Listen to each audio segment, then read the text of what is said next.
আচ্ছা, তোমাদের বাড়ির পাশে যে চা দোকানটা আছে ওখান থেকে এই রোল রুটিগুলো নিশ্চয়ই কেনো, তারপর রুটিটাকে চায়ের মধ্যে ডুবিয়ে খেয়ে নাও, তাই তো? সেটা অবশ্য আমিও করে থাকি, কিন্তু আজকে এই সাধারণ রুটিটা দিয়ে অসাধারণ কিছু বানিয়ে দেখাবো। আর এর জন্য প্রথমেই একটা চপারে একটা মিডিয়াম সাইজের পেঁয়াজ, একটু ক্যাপসিকাম আর একটু টমেটো আর একটা কাঁচা লঙ্কাকে চপ করে নেব। আর এখানে 1 কাপের মতো সয়াবিন আমি আধ ঘন্টার জন্য গরম পানিতে ভিজিয়ে রেখেছিলাম। এরপর সয়াবিন থেকে চেপে চেপে পানি বের করে একটা মিক্সিতে সয়াবিনগুলোকে গ্রেট করে নেব।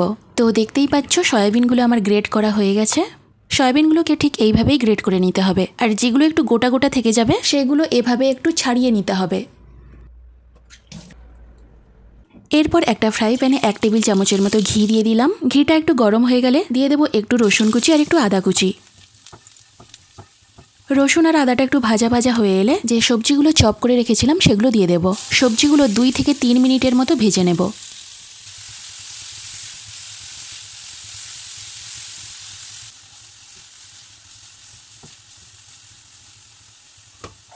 এরপর এর মধ্যে দিয়ে দেবো একটু লবণ, একটু লঙ্কার গুঁড়ো, একটু জিরে গুঁড়ো আর একটু গরম মশলার গুঁড়ো।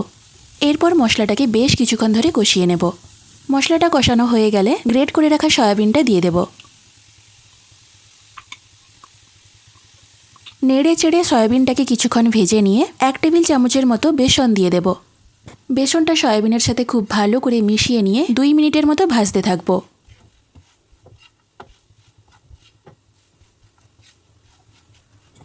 তো ভাজতে ভাজতে যখন বেসনের কাঁচা গন্ধটা চলে যাবে তখন এর মধ্যে দিয়ে দেব আগে থেকে সেদ্ধ করে রাখা একটা মিডিয়াম সাইজের আলু। আলুটাকে ম্যাশ করে দিয়ে দেব।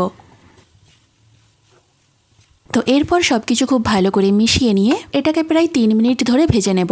সয়াবিনের এই পুরটা তোমরা সয়াবিনের পরিবর্তে চিকেন দিয়েও বানাতে পারো, পদ্ধতি ঠিক একই থাকবে। তো এটা আমার ভাজা হয়ে গেছে, এবার এটাকে তুলে নেব। একটা প্লেটে তুলে নিয়ে একটু ঠান্ডা হয়ে গেলে এরপর একটু করে সয়াবিনের পুর নিয়ে হাত দিয়ে চেপে চেপে একটা রোলের মতো করে বানিয়ে নেব। আর এই যে আমি এখানে 2টো রোল রুটি নিয়েছি। তো রুটিগুলোর ওপরে মাঝ বরাবর লম্বা করে একটু করে কেটে নেব। এরপর রুটির ওই কাটা অংশের ভেতরে সয়াবিনের রোলটা ভরে দেব। এরপর ওপরে একটু মেয়োনিজ ছড়িয়ে দেব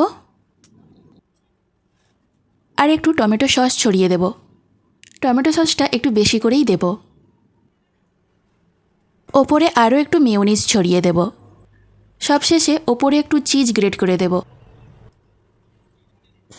তো দেখো এটা একদম রেডি। লুকটা একদমই চেঞ্জ হয়ে গেছে, তাই না? কেউ বলবেই না এটা পাড়ার চায়ের দোকানের রোল রুটি। দেখলে এটা যে কেউ বলবে বড় বড় বেকারিগুলোতে যে হট ডগগুলো পাওয়া যায় সেইগুলো। খেতে তো দুর্দান্ত লাগে। বাচ্চাদেরকে একবার বানিয়ে দিলে ওরা বারবার এটাই খেতে চাইবে। সত্যি বলতে আমারই ভীষণ পছন্দের, তো বাচ্চাদের কথা আর কি বলবো। তো রেসিপিটি কেমন লাগলো অবশ্যই কমেন্ট করে জানিও। ভালো লাগলে একটা লাইক করো আর অবশ্যই আমার চ্যানেলটিকে সাবস্ক্রাইব করে নিও।